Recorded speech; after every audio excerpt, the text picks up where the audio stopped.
नमस्कार दोस्तों। आज हम एक ऐसे भावना के बारे में बात करेंगे जो लगभग हर इंसान के जीवन में आती है, क्रोध। कभी किसी की बात से, कभी किसी परिस्थिति से और कभी अपनी ही उम्मीदों के टूटने से हमारे अंदर क्रोध पैदा हो जाता है। लेकिन ओशो कहते हैं क्रोध हमारा दुश्मन नहीं है।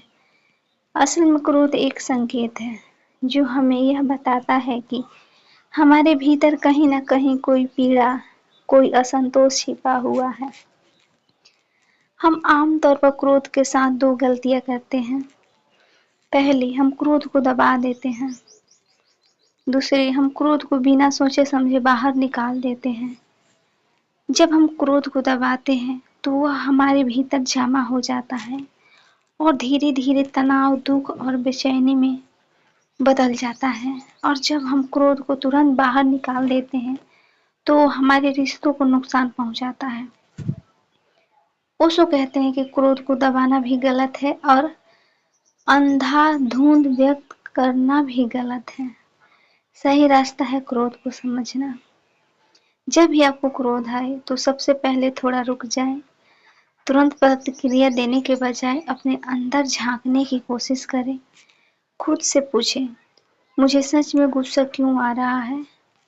अक्सर हम पाएंगे कि क्रोध के पीछे कोई चोट, कोई डर या कोई अधूरी उम्मीदें छुपी होती है। ओशो कहते हैं जागरूकता ही परिवर्तन की शुरुआत है। अगर आप अपने क्रोध को जागरूक होकर देखना शुरू कर दें तो धीरे धीरे उसका असर कम होने लगेगा।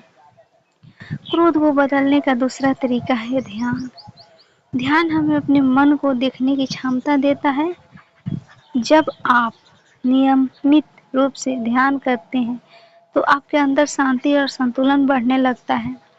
फिर वही परिस्थितियाँ जो पहले आपको बहुत गुस्सा दिलाती थी अब उतनी असर नहीं डालती। तीसरी बात जो ओशो कहते हैं, अपनी ऊर्जा को सही दिशा दें। क्रोध भी एक ऊर्जा है। अगर इसे सही दिशा में इस्तेमाल किया जाए तो यही ऊर्जा रचनात्मक बन सकती है। उदाहरण के लिए, जब आपको बहुत गुस्सा आए तो कुछ देर टहले, गहरी सांस ले या किसी रचनात्मक काम में लग जाए। धीरे धीरे वही ऊर्जा सकारात्मक बन सकती है। दोस्तों, ओशो का कहना है कि क्रोध को खत्म करने की कोशिश मत करो, उसे समझने की कोशिश करो।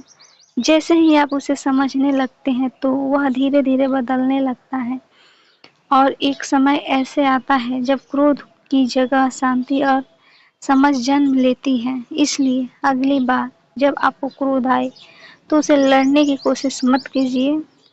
बस थोड़ी देर रुकिए, उसे देखिए, उसे समझिए।